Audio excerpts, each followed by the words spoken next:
Good morning everyone.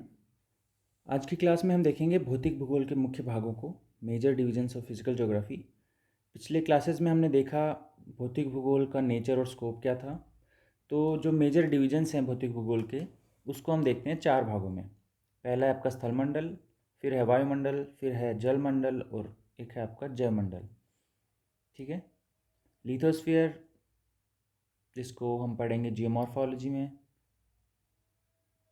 Atmosphere, hydrosphere और biosphere. तो start करते हैं इसको। स्टार्ट करने से पहले हम भौतिक भूगोल की कुछ परिभाषाओं को देखेंगे जो हम ऑलरेडी देख चुके हैं। पहली परिभाषा है आपकी आर्थर होम्स की, ए होम्स की। आर्थर होम्स क्या बोलते हैं? देखो, ये जो परिभाषा है इसमें ये बायोस्फीयर को सम्मिलित नहीं करते हैं। ये बोलते हैं the study of the physical environment by it self, geography, which includes consideration of the surface relief of the globe. मतलब पृथ्वी के धरातलीय उच्चावच हैं उसको हम पढ़ते हैं इसमें, जिसको हम पढ़ते हैं जियोमॉर्फोलॉजी में या भू आकृति विज्ञान में। इसके बाद में बोलते हैं of the seas and oceans, सागर और महासागरों का अध्ययन जो सम्मिलित करते हैं हम ओशनोग्राफी में या समुद्र विज्ञान में। एंड एयर और वायु, जिसको हम पढ़ते हैं मेट्रोलॉजी और क्लाइमेटोलॉजी में। तो आर्थर होम्स बेसिकली बोलते हैं कि भौतिक भूगोल जो है भौतिक पर्यावरण का अध्ययन है तथा इसमें जियोमॉर्फोलॉजी, ओशनोग्राफी और क्लाइमेटोलॉजी सम्मिलित है। इसके बाद में नेक्स्ट डेफिनेशन हम देखते हैं, वो है आपकी मैकइंटायर की। मैकइंटायर जो बोलते हैं वो कहते हैं कि फिजिकल ज्योग्राफी जो है आपकी is an insight into and analysis of the two basic but heterogeneous components. मतलब दो आधारभूत लेकिन विषम जो चर हैं या वेरिएबल्स हैं, उनके बीच ये अध्ययन करता है। और वो क्या है दो चर? पहला है फिजिकल एनवायरनमेंट, भौतिक परिवेश या भौतिक पर्यावरण, और दूसरा है लाइफ, अर्थात जीवन एवं भौतिक पर्यावरण के मध्य जो होने वाले इंटरेक्शंस हैं उनका अध्ययन कौन करता है? भौतिक भूगोल करता है। तो ये दो चीज़ों पर एम्फेसिस करते हैं, दो वेरिएबल्स या दो चर, जिसमें एक है भौतिक पर्यावरण, दूसरा है लाइफ, और साथ ही उनका इंटरेक्शन। जो नेक्स्ट डेफिनेशन है वो है आपकी physical geography is an analytical of the inter relationship and areal patterns of the natural and biotic environment. ये यहाँ पे बायोटिक एनवायरनमेंट देने से ये जो है आपका बायोस्फीयर को भी, बायोस्फीयर वाले कंपाउंड को भी सम्मिलित करता है। तो ये भी वही चीज़ करता है, बात करता है इंटर रिलेशनशिप की। ठीक है। और दूसरी बात करता है एरियल पैटर्न की। एरियल पैटर्न मीन्स कि जो उनका वितरण है वो किस प्रकार है, विभिन्न जो भौतिक परिवेश के विभिन्न जो वेरिएबल्स हैं, विभिन्न कंपोनेंट्स हैं, उनका वितरण कैसे है, वो ओवर द स्पेस कैसे डिस्ट्रीब्यूटेड हैं। उनके साथ साथ ये नेचुरल और बायोटिक एनवायरनमेंट की अंतर क्रियाओं या अंतर संबंधों का भी अध्ययन करता है। तो ये तीन डेफिनेशन देखने से आपको पता लग जाएगा कि हम बेसिकली बात करेंगे किसकी? फिजिकल एनवायरनमेंट की। फिजिकल एनवायरनमेंट के साथ में लाइफ के उसके इंटर रिलेशन के साथ क्या क्या उनका इंटर रिलेशनशिप है। ठीक है। तो इसमें नेचुरल और बायोटिक एनवायरनमेंट के मध्य जो अंतर क्रिया होती है उसके संबंध में जितना भी हम अब पढ़ेंगे वो इसमें पढ़ेंगे फिजिकल ज्योग्राफी में। तो फिजिकल ज्योग्राफी चार ब्रांचेस जैसा कि ऑलरेडी बता दिया गया आपको। पहला है स्थलमंडल, फिर है वायुमंडल, फिर है जलमंडल और चौथा है जयमंडल या बायोस्फीयर। ठीक है। लिथोस्फीयर, एटमॉस्फेयर, हाइड्रोस्फीयर और बायोस्फीयर। इस स्लाइड में हम देखते हैं भौतिक भूगोल के मुख्य भाग क्या क्या हैं। तो सबसे पहला आता है आपका लिथोस्फीयर, स्थलमंडल जिसको हम बोलते हैं। तो भौतिक भूगोल के मुख्य भाग में पहला आता है आपका स्थलमंडल, लिथोस्फीयर। लिथोस्फीयर के अंतर्गत वह भाग सम्मिलित किया जाता है जिस पर हम घूमते हैं, विचरण करते हैं, या जिस गहराई तक हम इसका उपयोग कर सकते हैं। मतलब भूगर्भ का भी इसमें अध्ययन करते हैं, लेकिन उसी गहराई तक जिसका हम उपयोग कर सकते हैं। अदरवाइज वो जो पार्ट होगा वो आउट ऑफ द जो यूजेबल पार्ट होगा वो आपका फिर आ जाएगा उसको हम पढ़ेंगे जियोलॉजी में या भूगर्भ शास्त्र में, वो भूगोल का विषय नहीं रहेगा। धरातल सर्वत्र समतल नहीं है। देखो, आप कहने का मतलब ये है कि मोस्टली जो सरफेस के ऊपर वाले फीचर्स हैं उसको हम स्थलमंडल या लिथोस्फीयर में पढ़ेंगे। ठीक है। या जियोमॉर्फोलॉजी में पढ़ेंगे। जो इन डेप्थ है वो आपका पढ़ेंगे हम जियोलॉजी में, वो अलग ही डोमेन हो जाएगा आपका। देखो, धरातल जो है सर्वत्र समान नहीं है बल्कि असमान है, अर्थात बहुत सारे रिलीफ पाए जाते हैं, बहुत सारे उच्चावच पाए जाते हैं। तो उन उच्चावचों का अध्ययन किस में करते हैं हम? जियोमॉर्फोलॉजी में या भूगर्भ, जियोमॉर्फोलॉजी भूगर्भ शास्त्र में करते हैं। सॉरी हाँ, जियोमॉर्फोलॉजी या लिथोस्फीयर के अंतर्गत इसका अध्ययन हम करते हैं। तो जियोमॉर्फोलॉजी जो है वो क्या अध्ययन करती है? स्थल भाग का अध्ययन करती है, उच्चावचों का अध्ययन करती है। ठीक है, तो इसमें कहा कि जैसे कहीं कहीं पर ऊंची पर्वत श्रेणियाँ पाई जाती हैं, कहीं पर घाटियाँ पाई जाती हैं, कहीं पर विशाल समतल मैदान है, तो कहीं छोटे छोटे द्वीप अवस्थित हैं। ये सारा जो विषय क्षेत्र है वो किसका है? स्थल मंडल का। महाद्वीपों के निर्माण से लेकर धरातल पर विभिन्न स्वरूपों के निर्माण में भूगर्भिक शक्तियाँ एवं प्रक्रियाओं का योगदान रहा है। विभिन्न प्रकार की भूगर्भिक शक्तियाँ योगदान देती हैं, फोल्ड फोल्ट ये बनते हैं सब, है ना। इसको हम देखेंगे डिटेल में बाद में, हम अभी विषय क्षेत्र की बात कर रहे हैं। तो बोलते हैं कि भूगर्भिक शक्तियों के परिणाम स्वरूप विभिन्न प्रकार की चट्टानों का निर्माण होता है। इन चट्टानों में संरचनात्मक भिन्नताएं पाई जाती हैं। 3 प्रकार की चट्टानें हम पढ़ेंगे, आग्नेय, अवसादी, कायंत्रित। उनमें परस्पर भिन्नताएं पाई जाती हैं, उनकी उनकी प्रक्रिया भिन्न है, उनके निर्माण होने की पूरा प्रक्रम भिन्न है, उनकी कैरेक्टरिस्टिक्स, उनकी चारित्रिक लक्षण भिन्न है। शैलों में विविध प्रकार के खनिज पाए जाते हैं। इसके विघटन से विभिन्न गुणों वाली मृदाओं की उत्पत्ति होती है। तो ये जो सभी तथ्य हैं इसको हम पढ़ते हैं लिथोलॉजी, स्थल मंडल के भीतर जियोमॉर्फोलॉजी का ये भाग है। तो भौतिक भूगोल का एक प्रमुख पार्ट क्या है? स्थल मंडल, जिसमें हम ये सब चीज़ें इन सब तथ्यों का अध्ययन हम करते हैं। नेक्स्ट आता है आपका वायुमंडल। तो आपको सबको पता है कि वायुमंडल क्या है। वायुमंडल है आपका, वायुमंडल क्या है? पृथ्वी के चारों ओर उसके गुरुत्वाकर्षण बल से जकड़ा हुआ एक गैसीय आवरण है। मतलब हमारे चारों तरफ एक गैसीय आवरण है जो क्यों स्थिर है, क्यों रुका हुआ है, क्यों पकड़ा हुआ है, जिसको जो पृथ्वी का गुरुत्वाकर्षण बल है वो उसको बाहर नहीं जाने दे रहा। इस वजह से एक गैसीय आवरण है जो हमारे पृथ्वी के चारों तरफ है। ये है हमारा है वायुमंडल, और इसका प्रमुख जो संगठक है वो है इसकी गैसें। ठीक है, तो वायुमंडल जो है एक परिवर्तनशील घटक है। वायुमंडल के जो कंपोनेंट्स हैं उसमें जो भी तत्व पाए जाते हैं उनमें परिवर्तन होता रहता है, उनमें भौतिक परिवर्तन होता है। उन भौतिक परिवर्तनों को का जो जो कारण है वो प्राकृतिक क्रियाएं भी हो सकती हैं या मानवीय क्रियाओं की वजह से भी उसका संगठन परिवर्तित होता रहता है।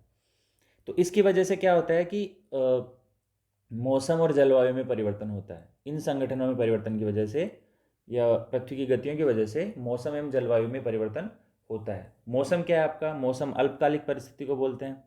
ठीक है, जब लॉन्ग टर्म एवरेज लेते हैं मौसम का तो उसको कहेंगे हम जलवायु। तो मौसम, मेट्रोलॉजी और क्लाइमेट, इसीलिए जो लॉन्ग टर्म एवरेज है उसको हम क्या बोलते हैं? जलवायु। वायु का तापमान, दाब, पवनों की गति, दिशा, मेघाच्छादन, वृष्टि, साइक्लोन, ठीक है, चक्रवात, प्रतिचक्रवात, वायु राशियाँ, ये सब जो चीज़ें हैं हम किस में पढ़ेंगे? इन सब का अध्ययन हम करेंगे वायुमंडल में। इसके साथ ही इंसोलेशन जो है आपका, सूर्यातप है, सूर्यातप को प्रभावित करने वाले कारक कौन कौन से हैं, इन सब में परस्पर क्या संबंध है। ठीक है, तापमान का दाब पर क्या प्रभाव पड़ता है, पवनें क्यों चलती हैं, पवनों को प्रभावित करने वाले कारक कौन कौन से हैं। ठीक है, स्थलीय भाग कैसे पवनों को प्रभावित करता है। तो या किसी किसी स्टेट की, किसी कंट्री की लोकेशन कि वो तटीय है कि आंतरिक भागों में, उससे क्या प्रभाव पड़ेगा वहाँ की जलवायु पे। तो ये जो सब तथ्य हैं, ये सब चीज़ें हैं, इसका अध्ययन का क्षेत्र क्या है? वायुमंडल या एटमॉस्फेयर। तो ये वायुमंडल भी हम पढ़ते हैं क्लाइमेटोलॉजी या जलवायु विज्ञान के अंतर्गत। तो ये भौतिक भूगोल की दूसरी प्रमुख शाखा है। ठीक है, या उसका डिवीज़न या भाग है। इसके बाद में हम देखते हैं तीसरा डिवीज़न कौन सा है। तो तीसरा डिवीज़न है आपका जलमंडल। जलमंडल जो है धरातल के बहुत बड़े भाग पर जो जलीय आवरण पाया जाता है वो आपका जलमंडल में सम्मिलित किया जाता है। यह भी पृथ्वी के गुरुत्वाकर्षण द्वारा रुका हुआ है।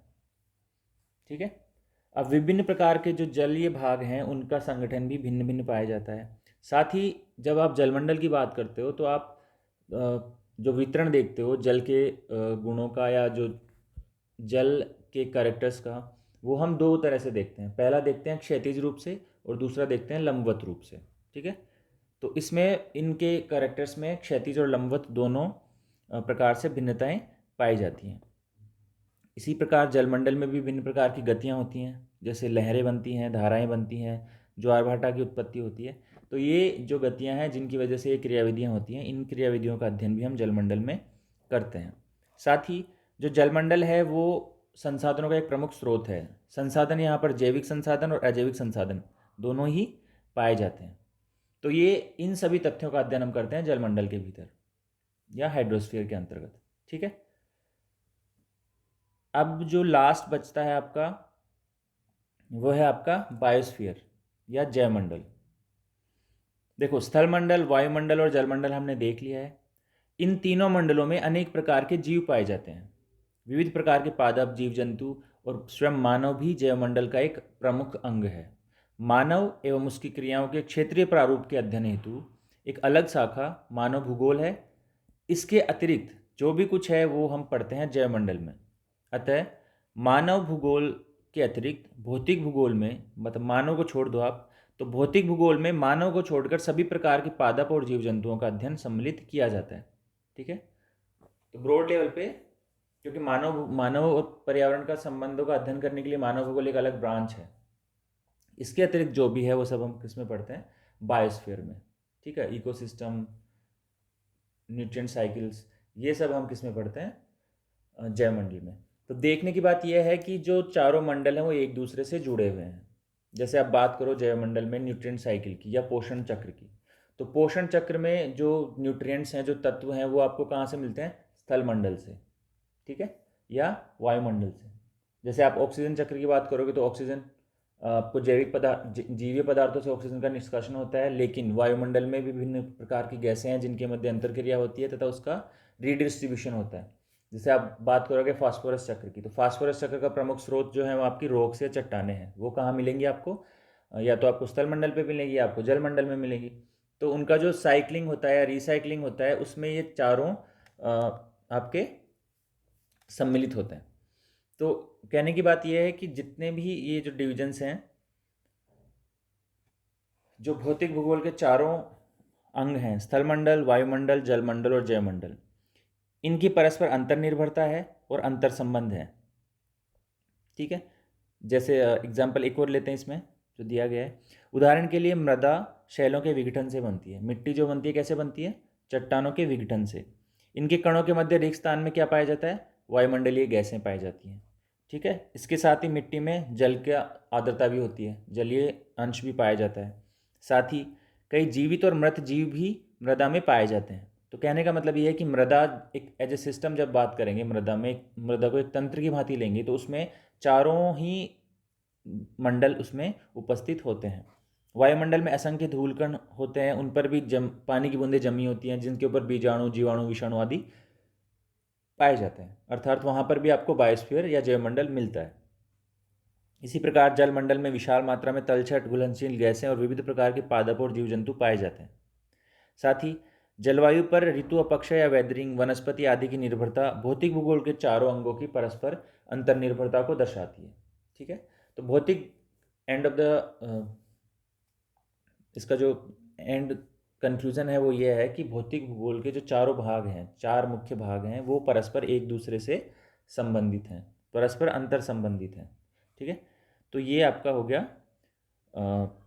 भूगोल के मेजर चार, जो मेजर भौतिक भूगोल के जो चार मेजर डिविजन्स हैं उनका अध्ययन। नेक्स्ट क्लास में हम देखेंगे सोलर सिस्टम के बारे में। Thank you.